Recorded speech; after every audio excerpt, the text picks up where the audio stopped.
Super Meat Boy is a 2D platformer notorious for its difficulty. You play as Meat Boy, a boy without skin trying to rescue your girlfriend Bandage Girl from the evil Dr. Fetus. You'll have to make your way through various environments and obstacles to save your bandaged girlfriend from your unruly unborn foe. Anyway, if you've been active in the gaming community for a while, it's likely that you've heard of Super Meat Boy, whether it be through other YouTube videos or just in passing. It was one of the 3 games covered in Indie Game the Movie and had a very successful launch on Xbox Live Arcade in 2010. And so the reason for all the buzz around Super Meat Boy even 10 years after its initial release is fairly obvious. The game's really good, and of course, I'm here to tell you why. First of all, I think a lot of this game's initial appeal comes from its visual design. Super Meat Boy's cartoony style is something that I think is really attractive to people, and very reminiscent of Newgrounds Flash games and animations. And in fact, this game is based off of a Flash demo that was originally released on the site. The game's sense of humor is also clearly derived from Newgrounds content. And besides the point, this game does both its in-game and cutscene animation really well.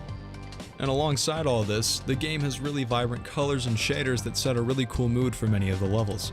It's great for making stages feel unique rather than having them all feel sort of the same. And while we're on the topic of aesthetics, the sound design is more than worth mentioning. Not only is the soundtrack really great, but the sound effects are really well done.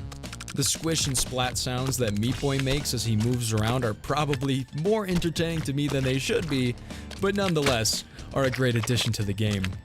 However, let's get into the real meat of why Super Meat Boy is so good. Super Meat Boy's gameplay is impeccable, and it's not just because the game has great controls, or just because the game has great level design, or just because the game is super fast-paced. It's a combination of all of these things and getting them to work together that takes Super Meat Boy to another level.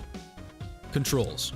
One of the main focuses in Super Meat Boy's development was getting the player-controlled character to feel just right, and it shows. Meat Boy controls incredibly. His speed and his weight and his wall jumps all feel just right. The way he controls in the air feels perfect and everything's just super responsive.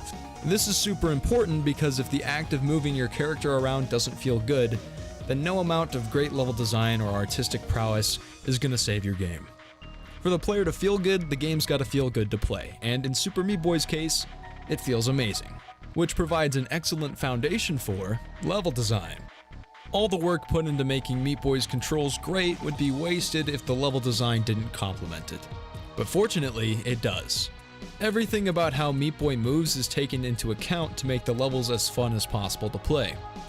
The levels are challenging but also greatly suited to the strengths created by the controls.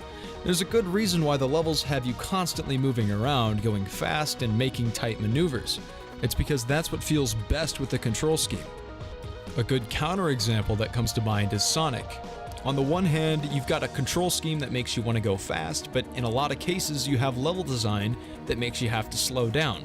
It doesn't make any sense, and that's why I think Sonic's level design fails and Super Meat Boy's succeeds. It's because the level design in Super Meat Boy knows what it's supposed to be.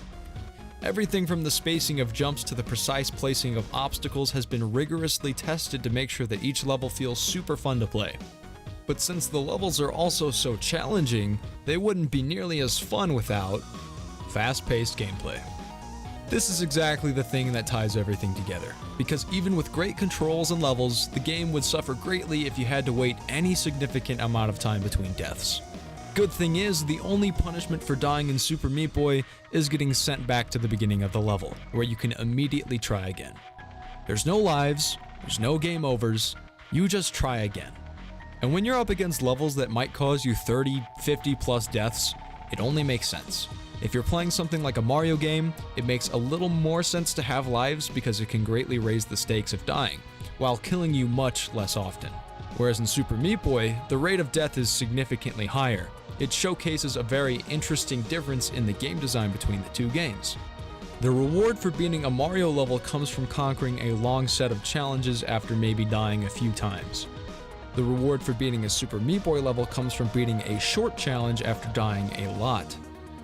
And the great thing is that both design philosophies make effective and fun games, while also showing us another reason why pacing and level design are so important. There's a reason why you don't see the level design of Super Meat Boy in a Mario game, and vice versa, because either way, it would suck.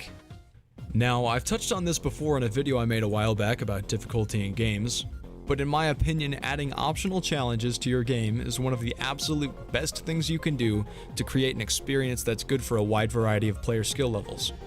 Super Meat Boy is littered with optional challenges. You've got bandages, A+ rankings for every level, Dark World variations of every level, glitch levels, warp zones, an extra world after the final world that also has Dark World variations for every level. Anyone who just wants to beat the base game is going to have a pretty decent challenge, and in some cases, it might be very challenging for certain players. So not only do you have something perfectly suited for that audience, but you also have this abundance of extra content for people like me who want even more of a challenge. And not only is it great for me because I get to play more of this awesome game, but it's incredibly smart on the developer's part, because while it does still take a little bit of effort to place a bandage in a place that's going to be challenging and fun to get, it's not nearly as time-consuming as designing a whole level itself. So these bandages can be designed into levels rather easily, and it adds a ton of extra things to collect.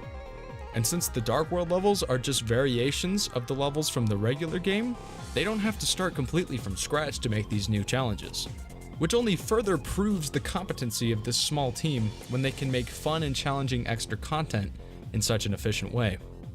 Anyway, that's why I like this game. Not only is it a great game, but also a great example of game design. Super Meat Boy definitely stands out as one of my favorite platformers of all time. It's fast, it's hectic, it feels good to play, and let's be honest, is there any better feeling than watching thousands of little meat people violently explode? I didn't think so. Hey you! You want to see a really alarming statistic? A very high percentage of the people that watch my videos are not subscribed, and that's tragic. So, if you wouldn't mind, please consider subscribing and ringing the bell so that you can get notified every time I upload a new video. Anyway, that's about all, so yeah, bye.